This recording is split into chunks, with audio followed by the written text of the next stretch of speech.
Hi, good morning. It's really wonderful to be here, but I must say I'm a little bit stressed out now. And I'll tell you why. You've been sitting down for a long time. And, when you're sitting down for a long time, you sometimes fall asleep. It reminds me of a story of a professor who comes to class one day, and suddenly he notices that one of his students has fallen asleep. It happens. So the professor calls the student who was sitting right next to the sleeping beauty and says to him, "Excuse me, do you mind waking up your friend?" To which the student responds, "Professor, with all due respect, you put him to sleep, you wake him up.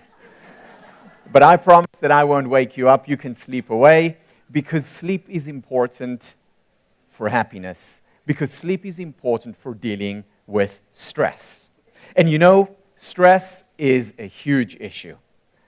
It's a real problem. You know that in the United States, where I teach, 94% of college students, university students, are stressed and overwhelmed by everything that they have to do. That's college students. That's the best 4 years of your life. It often gets worse.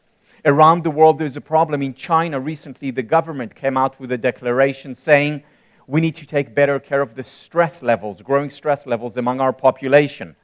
In Australia, the government recently came out with a similar declaration. Australia, we have to take better care of the stress levels of our students as well as adult population. Australia, anyone here from Australia or who spent some time in Australia? Tell me, what do Australians have to be stressed about? I mean, really, okay, so they have sharks there, but other than that, but stress is a huge issue, and we see it all over, and we're scared by it. We're stressed over stress. Because stress, they say, is the silent killer. Because stress, they say, can take away from our experiencing of relationships, can detract from our performance, can hurt us physically, can make us sick. So we're worried about stress, and especially in the high-tech world, we're constantly stressed. There's constant pressure. We have to juggle more balls than ever before. So my hope is that by the end of this presentation today, and unfortunately we don't have much time because I was told we all need to be out of here by midnight. So in this very brief presentation, I hope that we will be a lot calmer by the end. I hope that you will all feel something like this. The beers are outside. So, what do we do about the rising levels of stress? And how can we apply this in our personal lives as well as professionally in our organizations? So the first thing we need to do, the first important thing that we need to do is simplify. Easier said than done. Let me share with you a study that talks about how we need to do less rather than more. So this was conducted by Daniel Kahneman.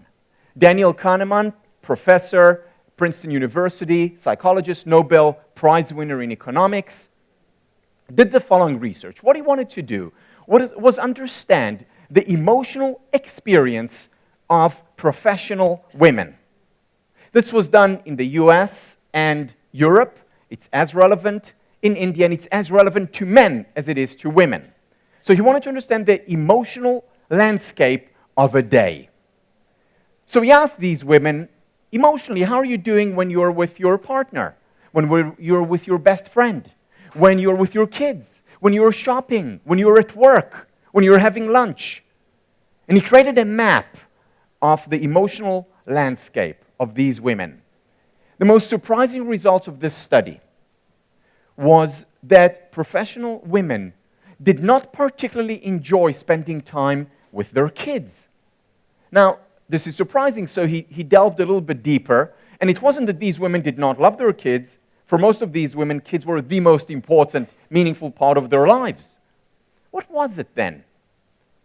Well, what it was is that these women, when they were with their kids, they were not really with their kids. Meaning, they were physically there, but at the same time, they were on the phone, or texting, or doing work, or thinking about what they did earlier or what they have to do later.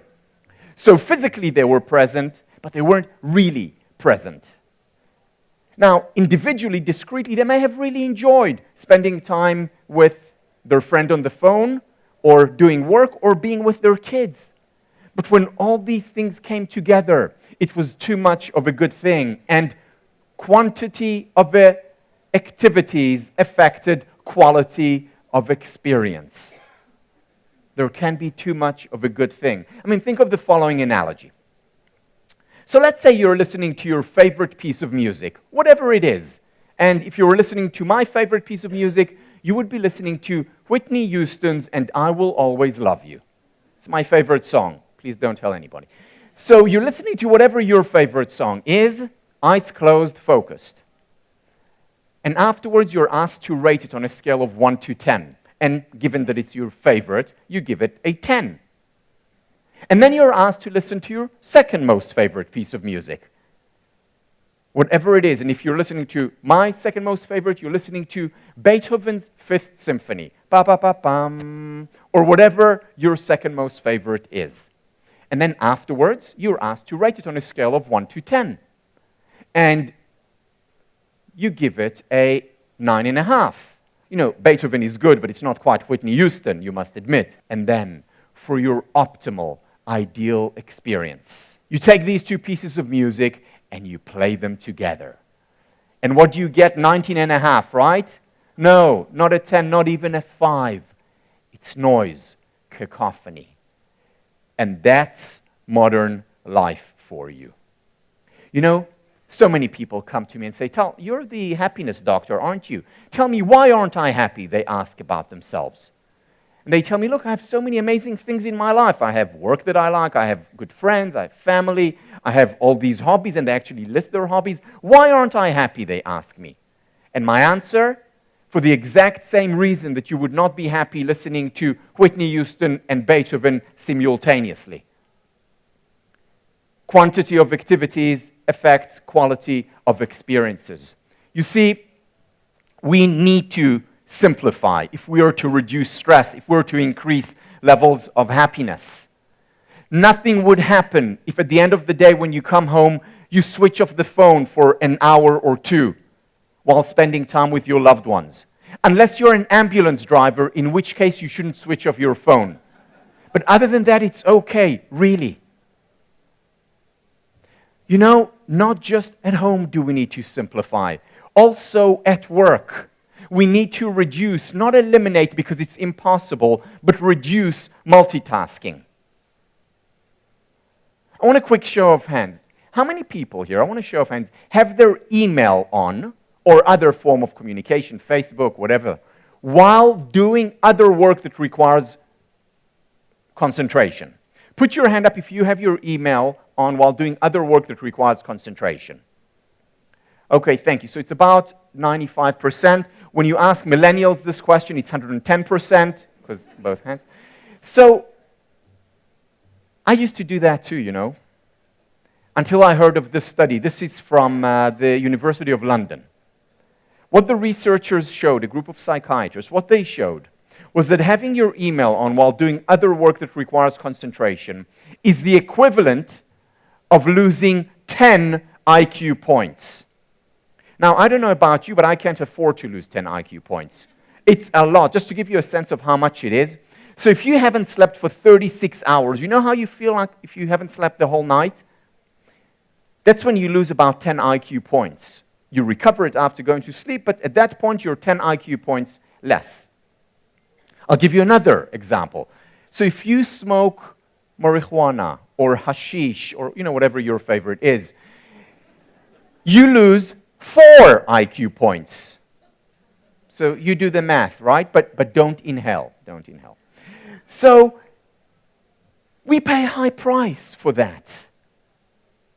There's nothing wrong with switching off for an hour or two and focusing on whatever it is that you're doing. Leslie Perlow, Harvard Business School, professor, has shown that professionals, knowledge workers, who put between an hour or two a day as quiet, focused time, avoid what she calls time famine. Not only that, they're more productive, they're more creative, they're happier at work. Not all day, because you cannot eliminate multitasking, but you can certainly reduce it, even by a little bit, and a little bit makes a big difference. You know, there's a lot of research in my field of positive psychology, the science of happiness, on the relationship between success or money and well-being. And there's very little relationship. So you can make a lot of money and not be happy, beyond the basic needs, of course, that you need fulfilled. So material affluence doesn't contribute to happiness, but there is research showing that time affluence does. What is time affluence? It's the avoidance of time famine. Time affluence is the feeling that you have time, that you're not constantly running around chasing your own tail, that you have time especially for two main things. One is time for play.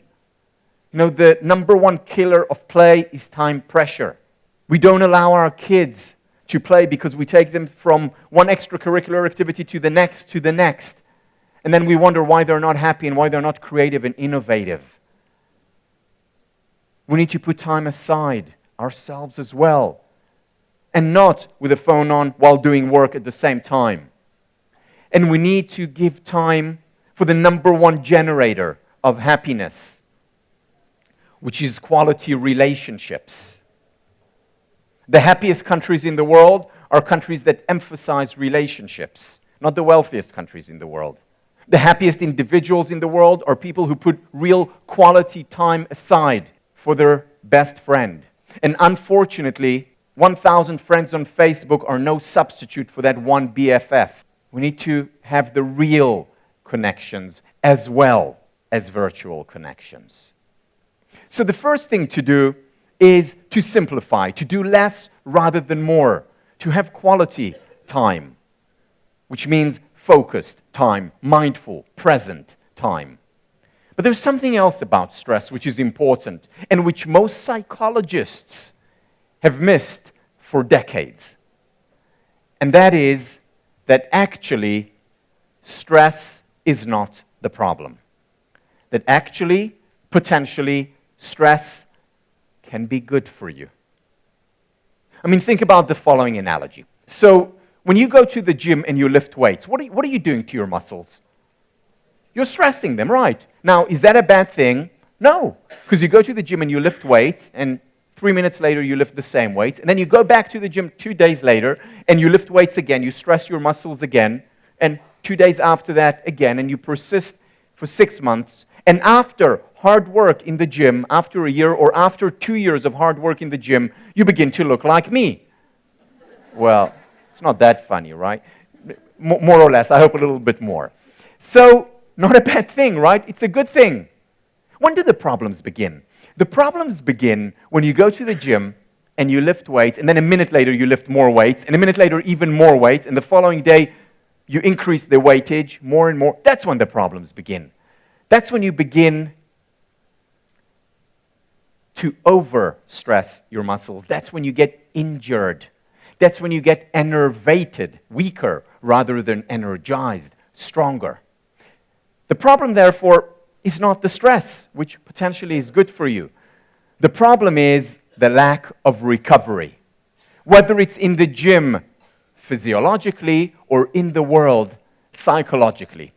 So when we at Potentialife, the organization where I work, when we studied the best leaders, the best HR managers, the happiest individuals in organizations and outside, what we found is that these people experience stress just like we all do.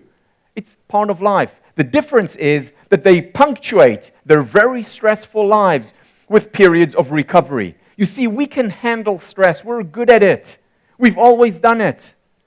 5,000 years ago, the stress was that a tiger was chasing me. Today, the stress is that I have a quarterly report to submit. Same thing, we can deal with it. We're good at it. The difference between 5,000 years ago and 50 years ago or today is that in the past, there was more time for recovery. Today, there isn't. We're on 24/7. And we pay a very high price for it. And what the happiest, most successful, most effective individuals do is that they have periods of recovery on multiple levels. For example, on the micro level, every hour or two they take 5 minutes, 15 minutes off for recovery. Recovery can be in the form of just doing a meditation session or having lunch, but lunch not with your phone on and doing work at the same time, because that's simply more stress, not recovery. Or having time to play, to be with people they care about and who care about them, or to single task rather than multitask, which is a form of recovery. Being mindful. So one of my colleagues went into an organization that was trading on the trade floor, trading with stocks, with shares.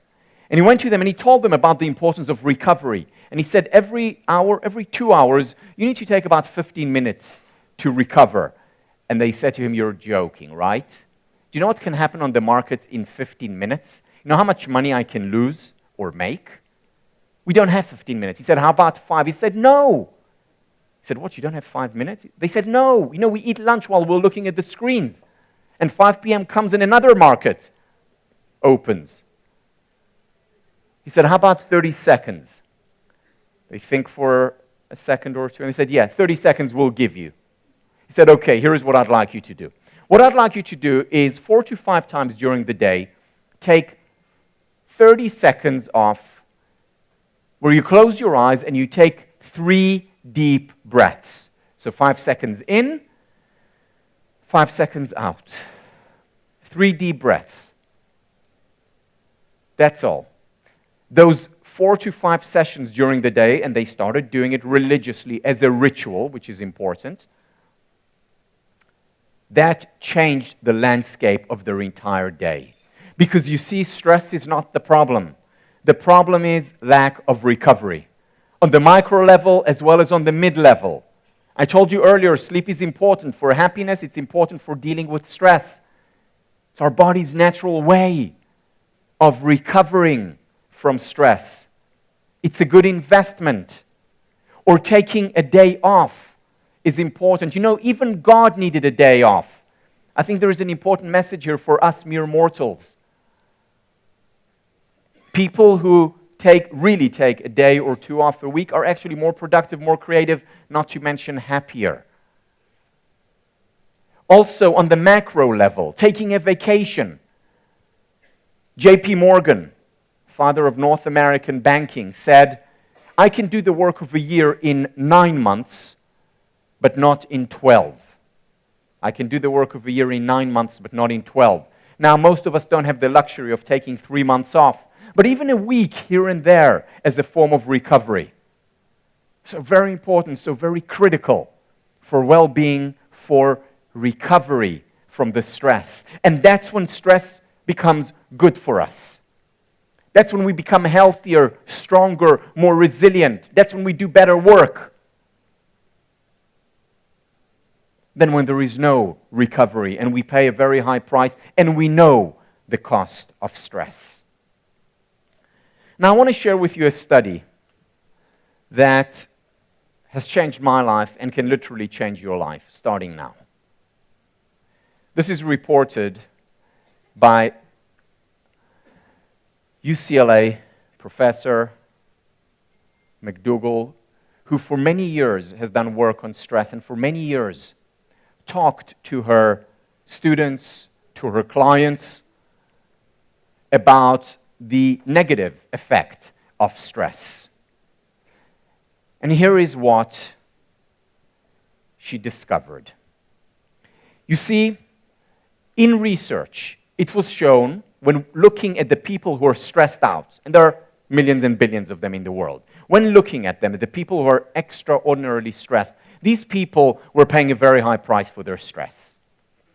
Indeed, like all the headlines that you saw, stress was considered the silent killer. Indeed, people who were stressed paid a very high price in terms of chronic diseases. Diabetes, likelihood goes up. Heart disease, likelihood goes up. Cancer, likelihood goes up. All the bad things. Those people were miserable, unhappy, unhealthy. were more likely to die young. But here is what she also found in the study, in the research. Out of the big, very large group of stressed out individuals who were paying all this price, there was a small group, a subgroup, who was as stressed as everyone else was.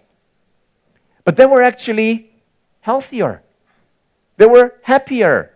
Not just healthier and happier than the stressed group, healthier and happier than the general population. Not only that, they also lived longer. Not only longer than the stressed group, longer than the entire population. What's going on here? What's unique about them? So they started to study them.